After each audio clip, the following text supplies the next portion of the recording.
I just kind of sense that we're not really there yet in our thinking around really releasing great lives for people with learning disabilities. I think that we're still, there's been amazing work around person-centered planning, and if we think about valuing people now in 2001 and all the energy that went around that with partnership boards and all of these things, but I can't help feeling that we're still challenged in really fully,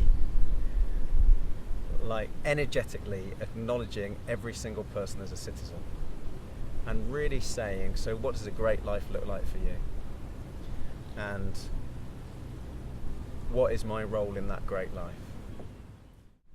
Maybe your role is, you think of yourself as a service provider, right? So you provide services for, let's say I've got a learning disability, for people like me. Well, maybe I don't want you to provide services for me. Maybe I just want you to kind of walk alongside me and figure out what a good life looks like for me and play your part in that. And don't get in the way.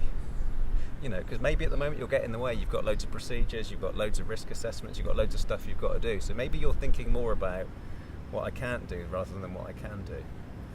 And maybe I just need you to kind of get alongside me, not knowing, and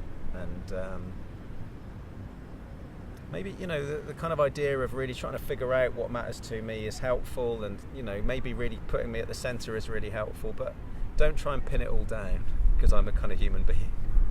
And what goes with that is sometimes things are kind of messy, and I might get really emotional about stuff. I might try something and not like it. That's kind of how I'm going to figure stuff out. I need to kind of meet people, do stuff, just be in the world, really.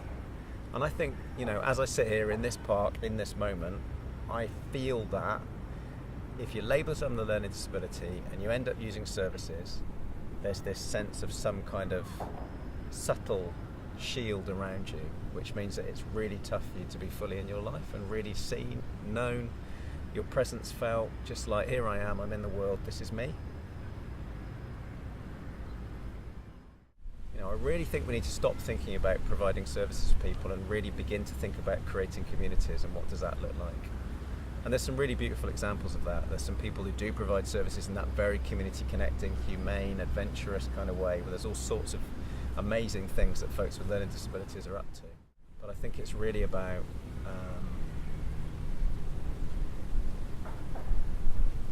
kind of letting go of our idea that we're there to provide for people and just getting alongside, kind of walking the path with people and figuring out what a good life looks like for people one at a time. And that's a radical shift. I don't think we're there yet.